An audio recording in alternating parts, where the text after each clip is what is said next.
जय हिंद स्टूडेंट्स। आज हम स्टार्ट करते हैं आपका यूकैरियोटिक सेल। ठीक है, कल मैंने आपको प्रोकैरियोटिक सेल बताया था। यूकैरियोटिक सेल में भी मैंने जो हायर ऑर्गेनिज्म है आपके प्लांट एंड आपके एनिमल को दो पार्ट में डिवाइड करके इनके बीच में क्या डिफरेंस है ये मैंने बताया था। सभी को आता होगा ना, ठीक है ना। तो आगे और हम स्ट्रक्चर इसकी और उसके पार्ट जो सेल ऑर्गन है उसके बारे में बताएंगे। उसकी स्ट्रक्चर यदि आ जाता है, जैसे मेंस में आपकी पूरी 10 नंबर में स्ट्रक्चर आ जाती है, ठीक है ना। किसी भी सेल की डिटेल से स्ट्रक्चर हमें लिखना है तो हम कितना लिखेंगे, आपका क्या डायग्राम बनेगा, कैसा करेंगे उसमें, वो सब आपके आगे बताते हैं। ठीक है, उसको शॉर्ट में भी हम लिख सकते हैं। यदि 10 नंबर में आता है तो 10 में लिख सकते हैं, 7 नंबर में आता है 7 नंबर में। और यदि खाली डेफिनेशन की क्या है यूकैरियोटिक सेल, तो उससे तो पता है आपको कि एक लाइन में लिखना है। समझ में है ना। चलिए आगे देखते हैं हम यूकैरियोटिक सेल। तो यूकैरियोटिक सेल आपका मैंने बताया था कि 4 किंगडम में आपकी प्रेजेंट है, protista, fungi, Plantae and animal. जो फंगी और आपके प्रोटिस्टा है वो लोअर ऑर्गेनिज्म में लिए गए हैं, क्योंकि उनमें सेल जो होती है, प्रोटिस्टा में तो सिंगल सेल होती है और फंगस में सेल की नंबर बढ़ जाती है, लेकिन उनकी सेल की नंबर को हम काउंट कर सकते हैं। मतलब कितनी होगी, 100, 200, 1000 इतनी ही होगी ना। ठीक है ना, नमी पा करके ही बढ़ती है वो। तो यदि नमी को रोक दिया जाए तो वो आपका क्या हो जाता है, स्टॉप हो जाता है। मतलब फंगस की सेल जो होती है वो काउंटेबल है। लेकिन हम यदि प्लांट और एनिमल को यदि हम बात करें तो इसमें बहुत ज्यादा आपकी अनगिनत संख्याएं होती हैं। ठीक है ना, तो बिलियन समथिंग आपकी पहुंचती है। इसीलिए आपके ये क्या कहे जाते हैं, हायर ऑर्गेनिज्म कहे जाते हैं। तो हायर ऑर्गेनिज्म में मैंने प्लांट और एनिमल में ये देखना, ये है आपका प्लांट और ये है आपका एनिमल। बस एक बार हल्का रिवीजन मान लेते हैं। तो इसमें मैंने डिफरेंस बताए थे जो कि आप मेरे से बोलते जाएंगे। फर्स्ट क्या डिफरेंस था, शेप को लेकर के मैंने बताया था। यहाँ पर शेप को लेकर के बताया था डिफरेंस। इसका सेल का, प्लांट सेल का शेप जो होता है वो कैसा होता है आपका, ऐसा या तो रेक्टेंगुलर होगा या कि फिर आपका ऐसा हेक्सागोनल होता है। ठीक है ना, यदि हम सिंगल सेल देखते हैं तो आपका ये हेक्सागोनल मिलेगा। यहाँ पर या तो राउंड मिलेगा या कि फिर आपका क्या मिलेगा, ओवल मिलेगा। समझ में आया ना। दूसरा मैंने डिफरेंस क्या बताया था कि outer layer of plant cell आपकी क्या होती है, क्या होती है, सेल वॉल होती है। ठीक है ना। और एनिमल में write the largest cell organ। ठीक है ना, ऐसे ऑप्शन में आपको ये मिल रहा है माइटोकॉन्ड्रिया, फिर आपको सेकंड में मिल रहा है क्लोरोप्लास्ट, फिर मिल रहा है आपको गोल्गी बॉडी। ठीक है, ये हो गया थर्ड। और फोर्थ में मिल रहा है आपको न्यूक्लियस। तो किसमें लगाएंगे आप, किसमें लगाएंगे, न्यूक्लियस। मैंने बताया अभी, बिल्कुल ध्यान रख लीजिए, ये पढ़ना है आपको cell organ. Nucleus cell organ नहीं कहलाता है, न्यूक्लियस सेल का पार्ट है, मेन कंपोनेंट। इसीलिए मैंने 3 बताए। जो सेल ऑर्गन होते हैं, सेल ऑर्गन आपके कहाँ पाए जाते हैं, साइटोप्लाज्म में। ये है आपका साइटोप्लाज्म में ही आपके सेल ऑर्गन होते हैं। तो हमें सेकंड पार्ट देखना, ये फूड वैक्यूल, ये राइबोसोम, ये आपकी इंडोप्लाज्मिक रेटिकुलम। ठीक है ना, ये ऐसे गोल्जी बॉडी, ये माइटोकॉन्ड्रिया, ये आपका सेंटर वाला जो पार्ट है, ये सेंटर वाला पार्ट आपका, ये आपका न्यूक्लियस, ये सेल का थर्ड पार्ट है। ये फर्स्ट पार्ट है, ये आपका सेकंड पार्ट है और ये आपका थर्ड पार्ट है। तो जो सेल ऑर्गन होते हैं, सेल ऑर्गन आपके जो प्रेजेंट होते हैं वो आपके सेकंड पार्ट बोले तो साइटोप्लाज्म में प्रेजेंट होते हैं। समझ में आ गया ना। तो न्यूक्लियस तो आपका ऑर्गन नहीं है, न्यूक्लियस तो सेल का एक बड़ा सबसे मेन पार्ट आपका कहलाता है। और यहां पूछ रहा है write the largest cell organ, तो इसको बिल्कुल आपको देखना ही नहीं है क्योंकि ये सेल ऑर्गन नहीं है। सेल ऑर्गन तो आपके ये 3 दिए गए हैं। अब 3 में से आपका क्या लिखोगे, आप क्या लगाएंगे, क्लोरोप्लास्ट लगाएंगे, क्योंकि डायरेक्ट क्वेश्चन पूछ रहा है write the largest cell organ. यदि क्वेश्चन यहां लिखा होता write the largest cell organ of the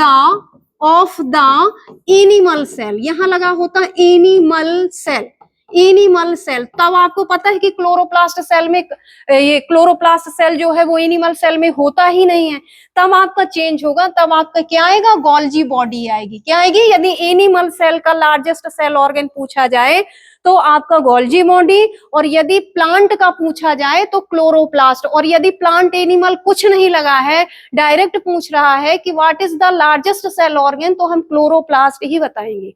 ठीक है, अब यदि समझ लीजिए कि क्लोरोप्लास्ट एब्सेंट हो गया, जैसे क्लोरोप्लास्ट ऑप्शन में है ही नहीं, इसकी जगह पर आपका ये दे दिया, आपका कुछ भी ये दे दिया, जैसे आपका ER दे दिया, ये ER दे दिया, इंडोप्लाज्मिक रेटिकुलम, आपका सेकंड ऑप्शन इंडोप्लाज्मिक रेटिकुलम हो गया, तब किस में लगाएंगे, माइटोकॉन्ड्रिया, ER, गोल्जी बॉडी और आपका न्यूक्लियस, और पूछ रहा है write the largest cell organ, यहाँ का नहीं देखना है आपको, इतना बस देखना, write the largest cell organ, आपको ऑप्शन में क्लोरोप्लास्ट नहीं है तो फिर किस में लगाएंगे, फिर लगाएंगे mitochondria. Second largest cell organ आपका क्या कहलाता है, mitochondria. First largest cell organ क्या कहलाता है आपका, क्लोरोप्लास्ट। समझ में है ना, बस आपको ये देखना है कि एनिमल यदि लगा है तो क्लोरोप्लास्ट नहीं लगाना है फिर, ठीक है ना। और यहाँ पर write the largest cell organ आपका लिखा है, तो माइटोकॉन्ड्रिया प्लांट में भी होता है बड़ा, और आपका माइटोकॉन्ड्रिया प्लांट सेल में भी सेकंड लार्जेस्ट कहलाता है, और एनिमल सेल में भी सेकंड लार्जेस्ट कहलाता है। समझ में आ गया, बन जाएगा, ठीक है। चलिए मैं आपको आगे बता रही हूं, और यदि पूछा जाए स्मॉलेस्ट सेल ऑर्गन, ये लिखा है smallest cell organ, smallest cell organ कौन सा है, किसी भी सेल में, चाहे वो बैक्टीरिया हो, चाहे फंगस हो, चाहे प्लांट हो, चाहे एनिमल हो, किसी में भी हो, तो लार्जेस्ट स्मॉलेस्ट सेल ऑर्गन होते हैं राइबोसोम। क्या होते हैं, राइबोसोम। ये राइबोसोम दो प्रकार के होते हैं, एक होते हैं आपके 70S और एक होते हैं आपके 80S। तो यूकैरियोटिक सेल में कौन से आएंगे, आपके 80S आएंगे। और अभी हमने बैक्टीरिया में कितने S पढ़ाए हैं, 70S, ठीक है ना। जो S लगी हुई है ये क्या है आपकी, S का मतलब क्या है, S आपकी एक यूनिट है, राइबोसोम को मेजर करने की यूनिट। जैसे हम मिल्क लेते हैं 1 लीटर, ठीक है ना, कपड़ा लेते हैं 1 मीटर, ठीक है ना, डिस्टेंस कवर करते हैं हम किलोमीटर, ठीक है ना, इस तरह से। तो इसी तरह राइबोसोम जो मेजर किए जाते हैं वो S से इसे डिनोटेड करते हैं। इसका मतलब होता है स्वेद वर्ग यूनिट। क्या बोलते हैं इसे, ये क्वेश्चन आ चुका है सेंट्रल एग्जाम में कि S क्या है, ये S सिंबल क्या प्रेजेंट करता है। तो S आपका मेजरमेंट ऑफ राइबोसोम यूनिट है, जिसका मतलब होता है स्वेद, ये लिख रही हूं मैं यहाँ पर, ये S का मतलब क्या है, ये आपका जैसे ये 70S लगा हुआ है, तो ये आपका स्वेद वर्ग यूनिट, स्वेद वर्ग यूनिट कहलाती है ये, स्वेद वर्ग यूनिट, ठीक है ना। एक और एनसीईआरटी में इसका नाम मिलेगा, क्या मिलेगा, सेडिमेंटेशन कोफिशिएंट रेट, ठीक है ना, सेडिमेंटेशन कोफिशिएंट। एक नाम और है इसका स्वेद वर्ग, और दूसरा नाम है सेडिमेंटेशन कोफिशिएंट, ठीक है। एनसीईआरटी में स्वेद वर्ग के साथ साथ सेडिमेंटेशन, मैं लिख देती हूँ, हटा दो इसको, ये देखो, ये S का दो नाम है। S को हम क्या बोलते हैं, एक तो बोलते हैं हम स्वेद वर्ग, जो लिख लिया है आपने, स्वेद वर्ग, स्वेद वर्ग, और दूसरा इसी को मिलता है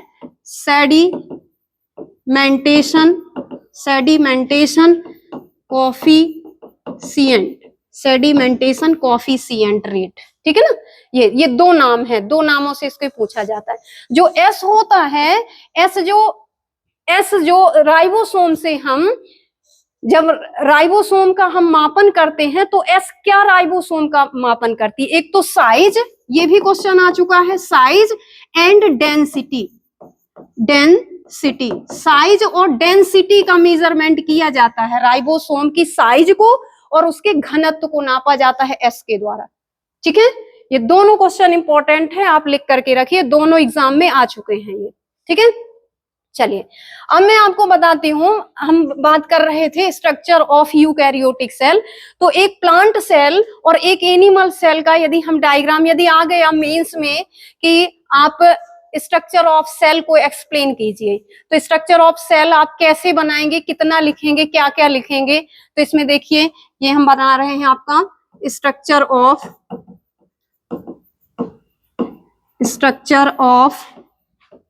यहां हम पहले बता रहे हैं प्लांट सेल, ठीक है। यदि आपका मेंस में डायरेक्ट क्वेश्चन है कि एक्सप्लेन द सेल स्ट्रक्चर, अब आपको समझ में नहीं आएगा यहाँ पर कि क्या बनाए हम इसमें, तो आपको तो पता है कि सेल दो प्रकार की होती है, प्रोकैरियोटिक और यूकैरियोटिक, तो प्रो में तो कुछ है ही नहीं, प्रो तो बनाना ही नहीं है। यदि क्वेश्चन आपका आता है कि explain the structure of cell, तो यूकैरियोटिक सेल ही बनाना है आपको, और यूकैरियोटिक सेल में चाहे आप प्लांट बना दीजिए और चाहे आप एनिमल बना दीजिए, और यदि आपके पास टाइम और स्पेस है आपकी कॉपी में तो दोनों बना दीजिए, समझ में ना, लेकिन प्रोकैरियोटिक नहीं बनाएंगे, ठीक है।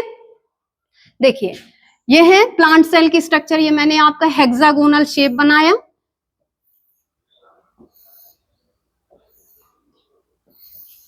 ये है इसकी जो आउटर लेयर होती है, आउटर लेयर आपको मालूम है कि आउटर लेयर ये होती है आपकी क्या, सेल वॉल।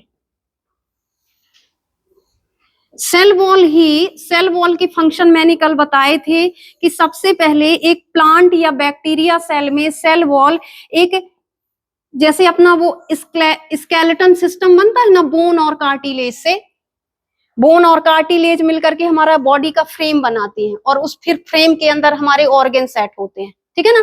सेम इसी तरह एक प्लांट बॉडी का फ्रेम बनाने का वर्क या शेप प्रोवाइड करने का वर्क कौन करता है, आपका सेल वॉल, समझ में आ गया ना।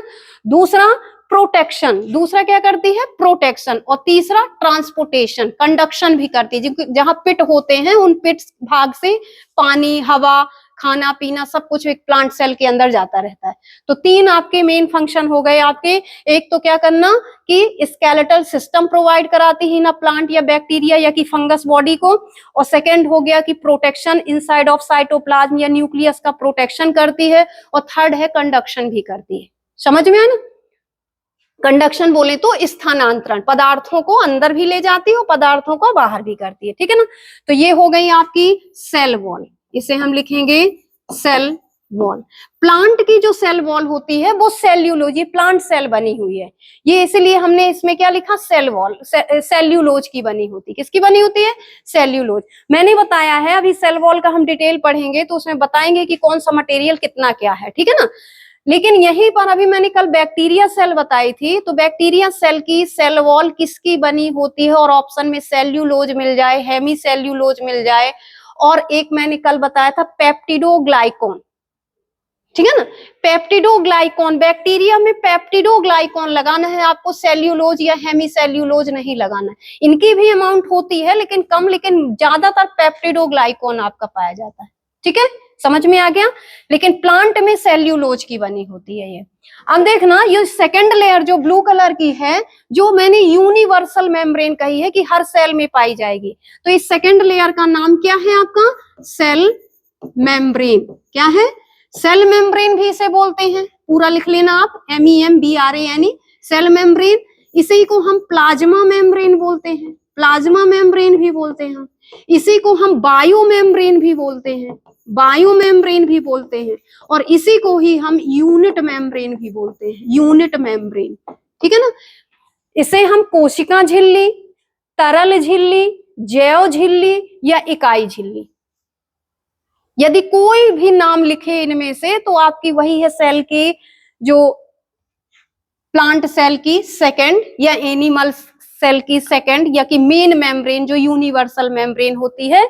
और ये मेम्ब्रेन आपकी कैसी होती है, जीवित होती है, कैसी होती है, लिविंग सेल।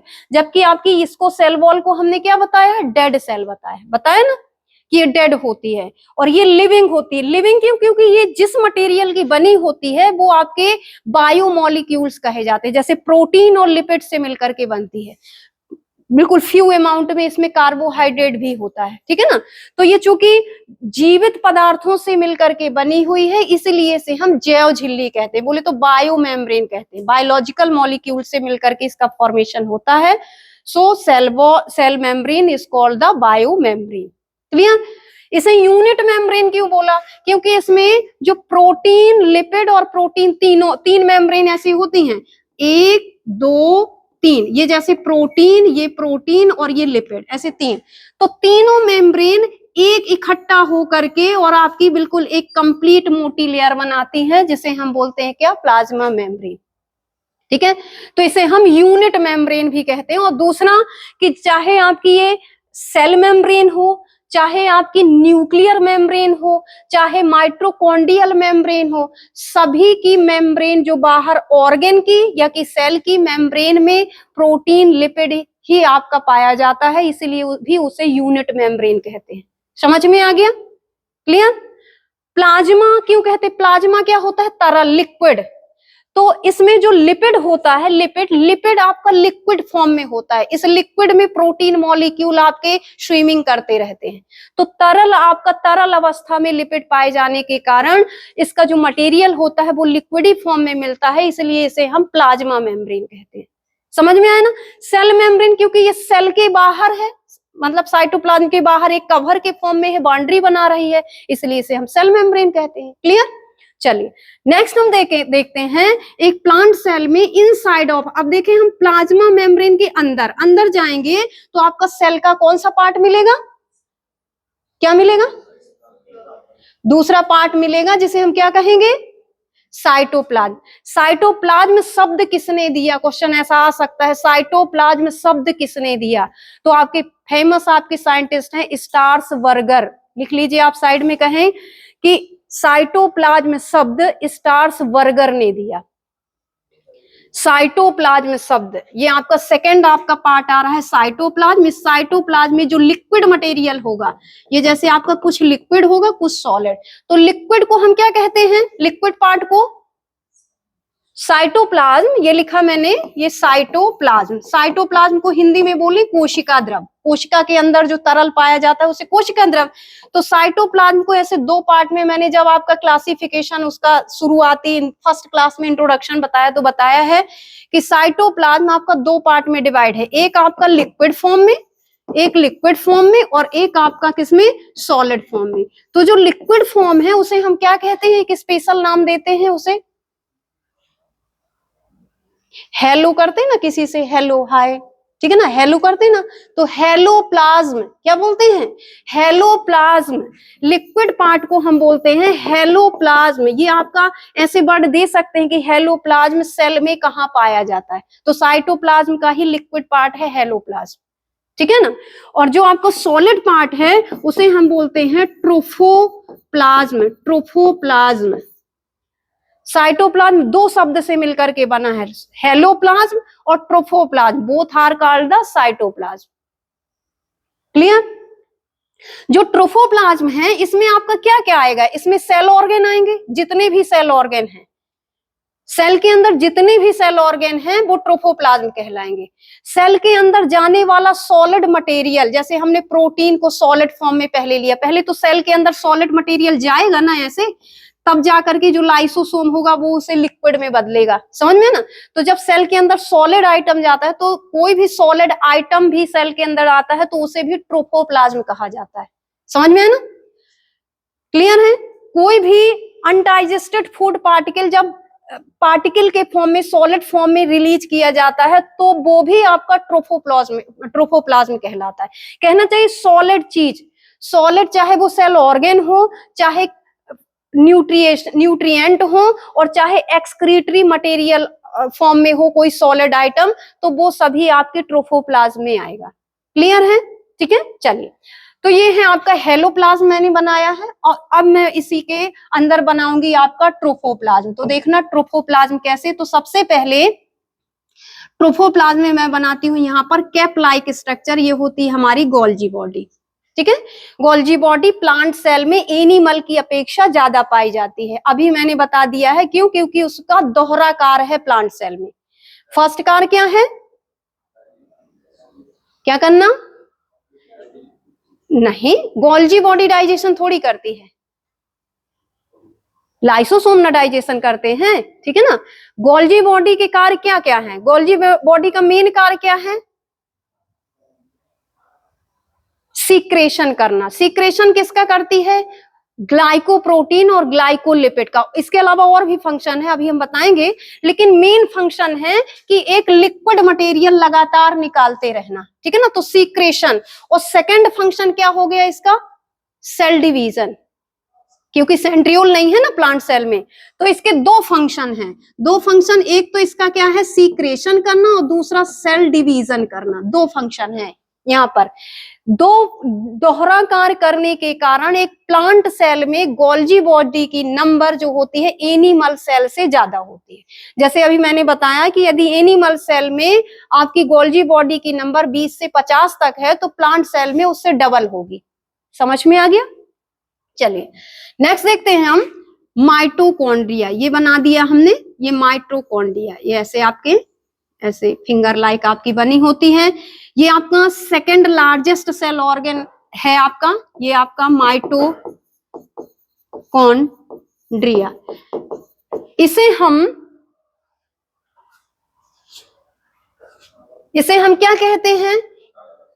हाँ, power house of the cell भी बोल सकते हैं। इसे हम factory of ATP in a cell, cell के अंदर की फैक्ट्री। फैक्ट्री में क्या बनती है? कोई ऊर्जा ही बनेगी ना।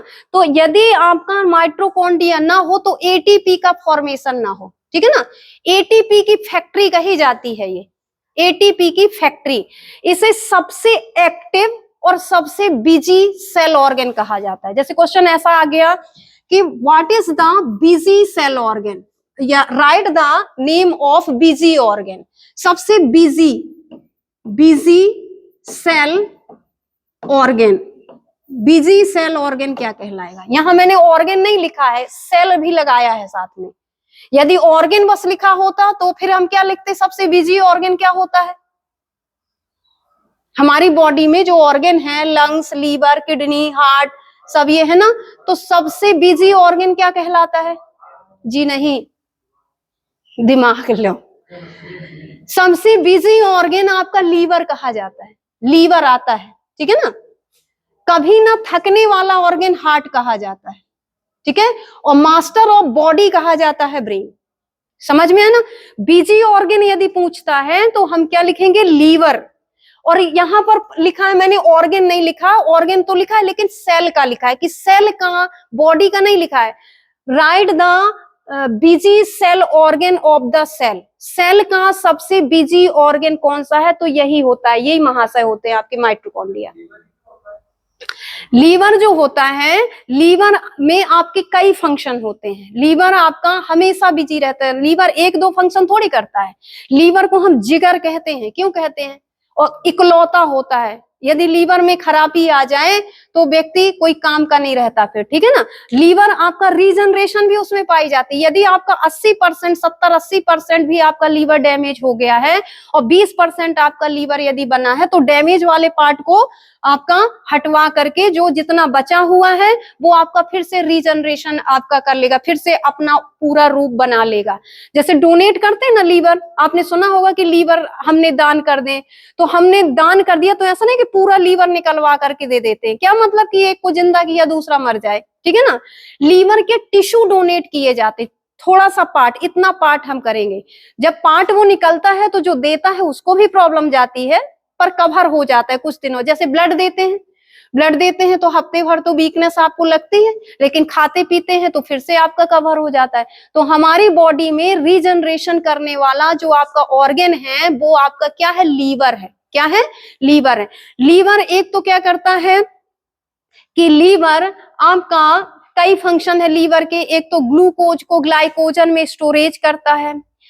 मेन जो आपका अमोनिया से यूरिया बनाने का वर्क करता है, ठीक है। मैनी टाइप ऑफ विटामिन का क्या करता है? संश्लेषण करता है, ठीक है ना। आपका जो मेन विटामिन आपका के है, के का फॉर्मेशन लीवर में आपका होता है, ठीक है, जिसकी वजह से ब्लड क्लॉटिंग के लिए प्रोटीन जो थ्रोम्बिन आपकी होती है, वो वहां से आपकी बनती है, ठीक है ना। और भी बहुत सारे फंक्शन हैं जो एक समय में, ये कभी रुकता नहीं है, ये मतलब हमेशा बिजी रहता है, ये ऑर्गन हमेशा बिजी रहता है। हार्ट बीट भी आप देखो कि हमारी हार्ट बीट कभी नहीं रुकती है, लेकिन फिर भी हार्ट का केवल एक ही कार्य है कि केवल ब्लड का सर्कुलेशन करते रहना।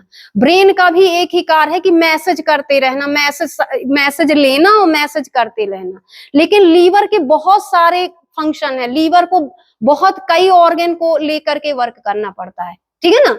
वो आपका यदि लीवर में खराबी आ जाए तो पता चलेगा किडनी फेल होने लगेंगी आपकी, क्योंकि अमोनिया को हम 5-10 मिनट भी नहीं अपने अंदर रख सकते हैं, ठीक है ना। अमोनिया बहुत ही पॉइजनस है, अमोनिया को घोलने के लिए बहुत सारा आपका वाटर की जरूरत है, और हम पता चले कि 3 से 4 लीटर तो पानी ही पी पाते हैं, ठीक है ना। तो अमोनिया केवल आपका, अमोनिया किनकी बॉडी में रह सकती है, जो एक्वेटिक एनिमल होते हैं। हमारी बॉडी में अमोनिया यदि 10 मिनट भी रुक जाए तो आपकी बॉडी परेशान हो जाएगी और तुरंत आपकी कंडीशन सीरियस वाली हो जाएगी और मृत्यु भी हो सकती है, ठीक है ना। तो इस अमोनिया को बनती, जब प्रोटीन का डाइजेशन होता है तो प्रोटीन पार्टिकल से निकल करके फिर एक्सक्रीटरी फॉर्म में आपके कुछ आपके अमोनिया भी बनते हैं, NH3। उस अमोनिया को यूरिया में बदलता है कौन? लीवर। यूरिया कौन बनाता है? जैसे क्वेश्चन आ जाए कि यूरिया का निर्माण कहाँ होता है, ऑप्शन में मिला है आपको किडनी भी और लीवर भी, तो क्या लगाएंगे आप? लीवर लगाएंगे, ठीक है ना। यूरिया का निर्माण लीवर में होता है, लेकिन यूरिया का फिल्ट्रेशन कहाँ होता है? यूरिया ब्लड के साथ आपकी मिली होती है, तो फिल्ट्रेशन होता है फिर किडनी में। समझ में आया ना, ठीक है। ऐसे तो लीवर इसलिए बिजी है क्योंकि लीवर के बहुत सारे फंक्शन हैं, ठीक है। लीवर के अभी हम जब लीवर पढ़ाएंगे आपका डाइजेशन में, तो हम बताएंगे 10-20 फंक्शन आपके वहां पर बताएंगे, तो इसलिए वो सबसे बिजी ऑर्गन कहा जाता है। क्लियर है? यहां मैंने पूछा कि बिजी सेल ऑर्गन, यदि साइटोलॉजी पढ़ रहे हो और साइटोलॉजी में यदि आ गए कि सेल के अंदर जो ये मैं अभी ऑर्गन बना रही हूं, ये अभी देखो ये मैंने आपका बना दिया, ये इंडोप्लाज्मिक रेटिकुलम आपके पाए जाते हैं, ये ऐसे ट्यूब लाइक स्ट्रक्चर में इंडोप्लाज्मिक रेटिकुलम आपके पाए जाते हैं, ये ऐसे, ठीक है। ये इंडोप्लाज्मिक, थोड़ी और ऐसे साइड में बनाना था मुझे, ठीक है। ये आप थोड़ा सा साइड में बनाइएगा यहाँ पर, क्योंकि इसी के चारों तरफ आपका क्या आएगा? न्यूक्लियस। सेंटर में मत रखिएगा, ये इसे आप थोड़ा सा ऐसे साइड में बनाइएगा, ठीक है। ऐसे ये साइड में रहेगा, प्लांट सेल का न्यूक्लियस साइड में रहता है। तो ये न्यूक्लियस है, ये न्यूक्लियस, और न्यूक्लियस के चारों तरफ ये जो ट्यूब लाइक स्ट्रक्चर बनाई हैं, इनको हम बोलते हैं क्या? ER। क्या बोलते हैं? ER, जो कि सेल ऑर्गन है। लेकिन ये ग्रीन वाला सेल ऑर्गन नहीं है, ग्रीन वाला आपका क्या है? ग्रीन वाला आपका न्यूक्लियस है, जो कि सेल का पार्ट है। ये है आपका न्यूक्लियस है, ये सेल का मेन पार्ट है, ये सेल ऑर्गन नहीं है, ठीक है। सेंटर में मत बनाना, मेरा सेंटर में बन गया है, आप लोग थोड़ा सा साइड में बनाना, ठीक है। अब देखना इसमें राइबोसोम, जैसे ये राइबोसोम बना दिए मैंने, राइबोसोम आपके ये कितने हैं? 80S राइबोसोम रहेंगे इसमें। यहां पर देखना मेन आपका मैंने सेल ऑर्गन बनाया आपका क्या? क्लोरोप्लास्ट। ये आपका सबसे बड़ा सेल ऑर्गन होता है, और इसमें आपका ये क्लोरोफिल आपके ऐसे ये यहाँ पर कंटेन होगा। ये सबसे बड़ा सेल ऑर्गन, ये आपका main cell organ chloroplast. Chloroplast यहां आपकी होती है एक large food vacuole, one and large food vacuole, जिसमें आपके सम डाइजेस्टिव एंजाइम भी होते हैं, और ये फूड मटेरियल को भी क्या करता है? ये स्टोर करता है। यहाँ ये राइबोसोम है, ठीक है ना, ये राइबोसोम ऐसे बना दिए हैं। हाँ हाँ हाँ, कौन दिखता है? तो ये साइज वाइज पर बना है ना, साइज वाइज पर बना है, साइज वाइज पर यही बड़ी बनी होती है। लेकिन फंक्शन, जैसे हमने इतनी बड़ी सेल बनाई है, वो सेल के उसमें नहीं पूछ रहे हम फंक्शन बेस पर पूछ रहे हैं कि सबसे बड़ा पार्ट कौन होता है, सेल का सबसे बड़ा पार्ट कौन होता है। तो हमने न्यूक्लियस ही बताया है। क्यों बताया? क्योंकि उसका फंक्शन बेस पर बताया मैंने सब वो। लेकिन यदि आकार के आधार पर कि कोशिका का सबसे बड़ा आकार किस भाग का होता है, तो सेल बाउंड्री लगाएंगे। सबसे कोशिका में सबसे बड़ा सेल ऑर्गन जो होता है, यही आपका क्लोरोप्लास्ट होता है। यदि पूछे कोशिका में किस सेल ऑर्गन का आकार सबसे अधिक होता है, तब आप फूड वैक्यूल में जाइए। आकार यदि लगा है तो, यदि आकार नहीं लगा है और सबसे बड़ा ऑर्गन लिखा है तो आप क्लोरोप्लास्ट ही लगाएंगे। समझ में आ गया? ठीक है। अब बॉडी में तो आपकी पूरी स्किन सबसे बड़ी आपकी स्किन ही दिख रही है, ठीक है ना। ठीक है, आप देखोगे कि आपके लंग्स ब्रेन से कितने बड़े दिख जाएंगे, लंग्स की साइज और बड़ी हो जाएगी ब्रेन से, लेकिन सबसे मेन ऑर्गन, सबसे फंक्शन बेस पर सबसे बड़ा ऑर्गन फिर इसी को बोला जाता है, ब्रेन को। समझ में आया ना। तो ये यहाँ पर आपके ऐसे पूछे जाए। तो मैंने बताया कि देखो यहाँ पर देखो ये गोल्जी बॉडी बनाई, ये हो गई इसकी क्या, फूड वैक्यूल। इसे हम बोलते हैं क्या, food vacuole, food vacuole, sorry food vacuole. ये है आपकी फूड वैक्यूल, खाद्य रिक्तिका जिसे हम बोलते हैं। ये ऐसे मैंने कितने ऑर्गन बना दिए हैं, Golgi body, food vacuole, mitochondria, chloroplast, ribosome, ये कहलाएंगी endoplasmic reticulum. E for endoplasmic, R for reticulum, ठीक है ना। ये आपके ऐसे न्यूक्लियस के चारों तरफ या कि कहीं भी आपके ऐसे ऐसे लाइन के फॉर्म में ये प्रेजेंट होती है, साइटोप्लाज्मिक कहीं भी इधर उधर फैली होती है। तो इनमें से जितने भी ऑर्गन हैं, इनमें से सबसे बिजी ऑर्गन आपका कौन कहा जाता है, सबसे बिजी ऑर्गन माइट्रोकॉन्ड्रिया, ये आपका कहा जाता है कौन, mitochondria. Mitochondria is a busy and active organ of the cell. हमेशा एक्टिव रहेगा क्योंकि एनर्जी का स्टोर है यहाँ पर, तो एक्टिव रहेगा। और बिजी क्यों, क्योंकि सेल के अंदर खाना पीना आता जाता रहता है और उसका रेस्पिरेशन करते रहना पड़ता है, फैक्ट्री हमेशा चलती रहती, बंद ही नहीं होती, इसलिए सबसे बिजी ऑर्गन। समझ में आ गया ना। ये इसमें कुछ ऐसे माइक्रो बॉडीज वगैरह भी पाई जाती हैं, माइक्रो बॉडीज, माइक्रोट्यूब्यूल्स, ये आपके ऐसे माइक्रोट्यूब्यूल्स अनियमित आकार की ये बना देते हैं। इस तरह से ये आपकी क्या बनी हुई है, सेल की स्ट्रक्चर। अब बात करें हम यदि न्यूक्लियस, न्यूक्लियस के अंदर यदि हम देखें तो ये है आपकी क्या, न्यूक्लियस। ये आपका न्यूक्लियस बना है, इसकी लेयर को हम बोल देंगे nucleus, nuclear membrane, nuclear membrane, ये न्यूक्लियर मेम्ब्रेन हो गई। न्यूक्लियर मेम्ब्रेन के अंदर जाएंगे तो आपका ये जो मटेरियल इसमें भरा रहेगा, इसमें ये आपका मटेरियल जो होगा इसे हम बोलेंगे न्यूक्लियोप्लाज्म। क्या बोलेंगे, न्यूक्लियोप्लाज्म। बोले तो केंद्रक झिल्ली के अंदर पाया जाता है केंद्रक द्रव। जैसे कोशिका झिल्ली के अंदर पाया जाता है कोशिका द्रव, उसी तरह केंद्रक झिल्ली, ये है केंद्रक झिल्ली, और केंद्रक झिल्ली के अंदर जो आपका भरा हुआ है मटेरियल उसे हम बोलते हैं केंद्रक द्रव, ठीक है ना। इंग्लिश में बोलेंगे न्यूक्लियोप्लाज्म या कैरियोलिम्फ भी बोल सकते हैं, ठीक है। अब इसमें देखना जो आपका ये मैंने भर दिया है इसके अंदर, ये आपका है क्या, ये जो आपका ये मेन है, ये मेन है, ये है जेनेटिक मटेरियल। क्या है ये है जेनेटिक मटेरियल। यहाँ हम बताएं जेनेटिक मटेरियल, ये है आपका, यहाँ बता देते हैं, ये है genetic material. Genetic material, genetic material क्या है, अनुवांशिक पदार्थ। और जेनेटिक मटेरियल में क्या क्या प्रेजेंट है, डीएनए और आरएनए, डीएनए एंड आरएनए, ये दोनों मेन आपका जेनेटिक मटेरियल है। किसी भी नई सेल को बनाने के लिए उसकी सबसे ज्यादा जरूरत होती। एक हमारी अर्थ में जब आपका एक जीव का निर्माण हुआ, एक जीवित सेल, बोले तो पहले वायरस आए, फिर बैक्टीरिया बने।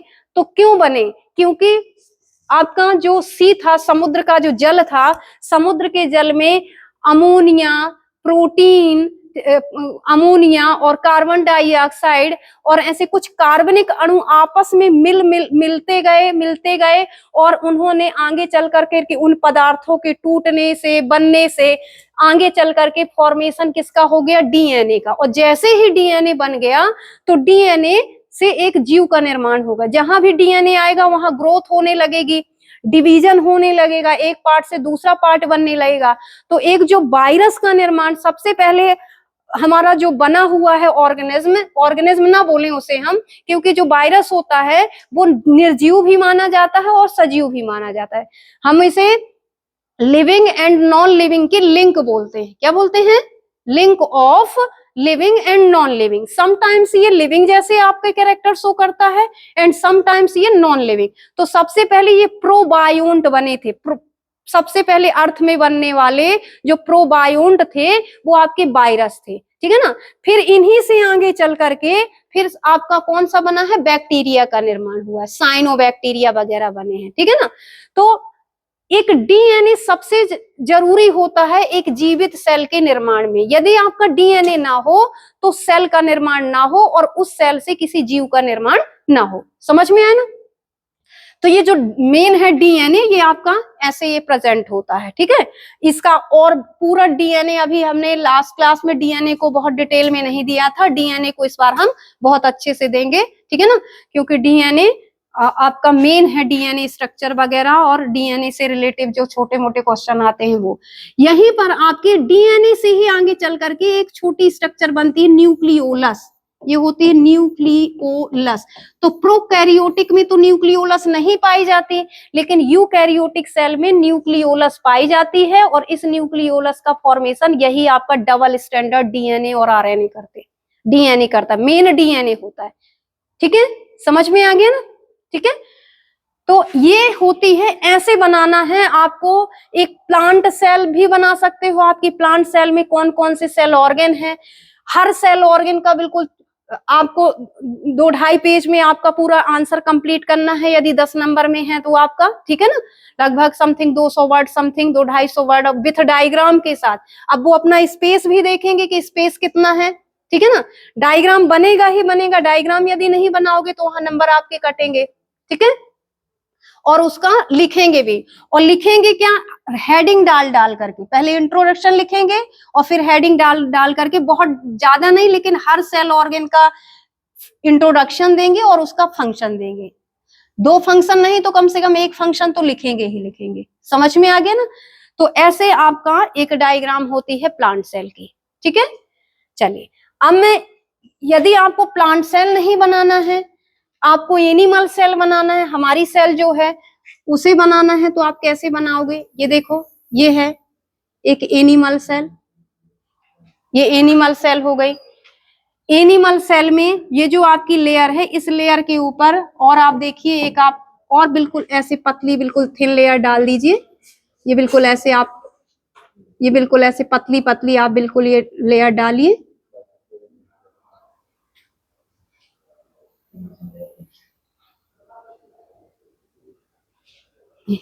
ठीक है ना।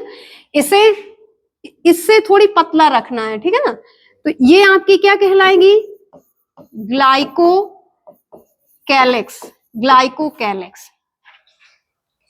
इसे एनिमल सीमेंट कहते हैं, ठीक है।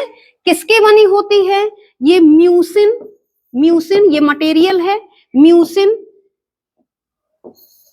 सिलिसिलिक एसिड या हाइलुरोनिक एसिड कहलाती है। इसको तो यहाँ लिखने की जरूरत नहीं है, बस आप समझ जाइए कि जैसे आपका सेल वॉल था तो मैंने वहां बताया सेल्यूलोज की बनी होती है, सेम इसी तरह आपकी जो ग्लाइकोकैलिक्स है वो किससे बनी होती है, तो एसिड आइटम से बनी होती है, सिलिसिलिक एसिड या हाइलुरोनिक एसिड या म्यूसिन, ऐसे आप याद रख सकते हैं इसको। ये है सेकंड आपकी मेन लेयर जो यूनिवर्सल लेयर होती है, इसे हम बोलते हैं प्लाज्मा, प्लाज्मा मेम्ब्रेन। क्या बोलते हैं, प्लाज्मा मेम्ब्रेन, ठीक है। बहुत सारे नाम है, सब नहीं लिखना है, कोई एक नाम लिखना है, ठीक है। बस समझते जाइए कि इसे ये भी कहते हैं, ये भी कहते हैं, बस आप एक नाम मेंशन करेंगे। ये किसकी बनी होती है, लाइपोप्रोटीन। किसकी बनी होती है, लाइपोप्रोटीन, लिपोप्रोटीन हम बोल सकते हैं इसे, लिपो बोलिए आप, ऐसे भी लिख सकते हैं आप, प्रोटीन, लिपिड, प्रोटीन। तो प्रोटीन की 2 लेयर होती हैं, तो 2 बार प्रोटीन ना बोल करके इसे पहले लिपो बोल दिया, लिपो और फिर बोल दिया प्रोटीन, तो लिपोप्रोटीन मिलेगा आपको बुकों में। लिपोप्रोटीन की, लिपोप्रोटीन की बनी होती है। किसकी बनी होती है, सेम प्लांट सेल में भी लिपोप्रोटीन की बनी है, बैक्टीरिया में भी लिपोप्रोटीन की बनी। जहां भी सेल मेम्ब्रेन होगी उसका फॉर्मेशन आपका प्रोटीन और लिपिड से ही होता है। समझ में है ना। इसकी जो मोटाई होती है वो भी पूछी जाती है, तो 60 से 75 एंगस्ट्रॉम होती है। हम लोगों में 75 ही है, हम लोगों में 75। लेकिन बैक्टीरिया की जो होती है, बैक्टीरिया वगैरह की जो सेल मेम्ब्रेन होती है उसकी मोटाई 60 एंगस्ट्रॉम होती है। तो जैसे डबल डिजिट में लिख रहा है तो 60 से 75 के लिखेगा वो, ठीक है। यदि 50 से 60 लिखे तो वो गलत हो जाएगा, ठीक है। तो या हम लोगों के प्लांट और एनिमल में जो प्लाज्मा मेम्ब्रेन की मोटाई होती है वो 75 एंगस्ट्रॉम होती है। लेकिन जो लोअर ऑर्गेनिज्म है, बैक्टीरिया, फंगस वगैरह, प्रोटिस्टा वगैरह, उनकी सेल मेम्ब्रेन की जो मोटाई आपकी रहेगी वो 60 भी हो सकती है। समझ में आया ना? क्लियर? अब देखिए प्लाज्मा मेम्ब्रेन का भी कार्य यदि हम देखें तो ग्लाइकोकेलेक्स का कार्य क्या है? प्रोटेक्शन देना। किसको? प्लाज्मा मेम्ब्रेन को। पतली लेयर होती है जो कि प्रोटेक्ट करती है आपकी प्लाज्मा मेम्ब्रेन को, ठीक है। अब मेन आती है ये प्लाज्मा मेम्ब्रेन। प्लाज्मा मेम्ब्रेन आपकी क्या है? एक तो लिविंग और आपकी सेमी परमिएबल होती है। कैसी होती है? सेमी भी बोल सकते हैं इसे, सिलेक्टिव भी बोल सकते हैं। सिलेक्टिव परमिएबल होती है ये। क्यों? क्योंकि प्लाज्मा मेम्ब्रेन हमारी जो है वो, जैसे हमने पानी पिया, उस पानी में यदि कुछ कंकड़ पत्थर हैं आपके ऐसे, और ये लिक्विड लिक्विड है, तो आपने पी तो लिया, अंदर बॉडी के अंदर तो चले गए, लेकिन ये जो कंकड़ पत्थर हैं ये यहीं पर आपके रुक जाएंगे, केवल लिक्विड लिक्विड आपका अंदर आ जाएगा, ठीक है। अब जैसे फूड आइटम लिया हमने, फूड आइटम में ये प्रोटीन पार्टिकल हैं, जैसे प्रोटीन पार्टिकल है, ये कार्बोहाइड्रेट पार्टिकल है, तो ये उपयोगी है। सॉलिड तो है लेकिन उपयोगी है, इसलिए आपके ये सॉलिड आपके अंदर आ जाएंगे।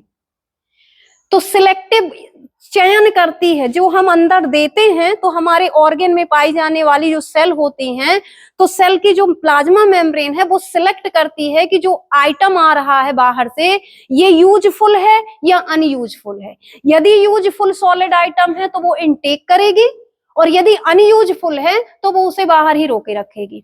समझ में आया ना? वो अंदर नहीं जाने देगी सेल के। तो इसीलिए इसे बोलते हैं कि ये सिलेक्ट करती है, अपने अंदर लेने के पहले ये क्या करती है? सिलेक्ट। या इसी को बोलते हैं हम सेमी परमिएबल, कि कुछ चीजों को तो ये अंदर लेती है और कुछ चीजों को नहीं लेती है।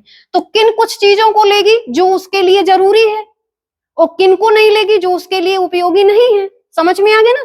तो जैसे आए कि प्लाज्मा मेम्ब्रेन कैसी होती है? प्लाज्मा मेम्ब्रेन हायर ऑर्गेनिज्म में सेमी या कि सिलेक्टिव परमिएबल होती है, चयनात्मक पारगम्य होती है, अर्ध पारगम्य होती है, ठीक है। आकार दे रही है, पदार्थों का आना जाना कर रही है, तो कंडक्शन कर रही है, और साइटोप्लाज्म की प्रोटेक्शन भी कर रही है, ठीक है ना। अब हम देखते हैं, ये हो गई सेल बाउंड्री, दो हमारी सेल बाउंड्री हो गई। यदि हम सेंटर ऑफ द सेल, ये सेल के सेंटर में देखेंगे तो ये आपका क्या होगा? न्यूक्लियस होगा, ठीक है। और न्यूक्लियस के ऐसे बाहर और प्लाज्मा मेम्ब्रेन के अंदर जो बीच का ये प्लेस है, इस प्लेस में आपका क्या पाया जाएगा? साइटोप्लाज्म। ये है एनिमल सेल का साइटोप्लाज्म। इस एनिमल के सेल के साइटोप्लाज्म में क्या क्या पाया जाएगा?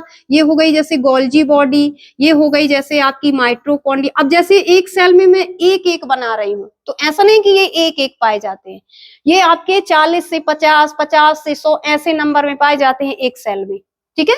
अब चूंकि इतने बनाने की जरूरत नहीं है, एक एक ऑर्गन बना करके अपन वो करते हैं, इसलिए आपका ये एक एक बताया, ठीक है ना। ये ऐसे होती हैं न्यूक्लियस के चारों तरफ ये ट्यूब लाइक स्ट्रक्चर, जिन्हें हम क्या कहते हैं? अभी बताया मैंने, ER, इंडोप्लाज्मिक रेटिकुलम कहते हैं, ठीक है ना। ये हो गई हमारी फूड वैक्यूल, ये फूड वैक्यूल हो गई। मेन ऑर्गन आपका ये है आपका सेंट्रियोल। क्या बोलते हैं इसे? ये है सेंट्रियोल, ये बना है सेंट्रियोल, जो कि सेल डिवीजन में हेल्प करेगा, ये सेंट्रियोल।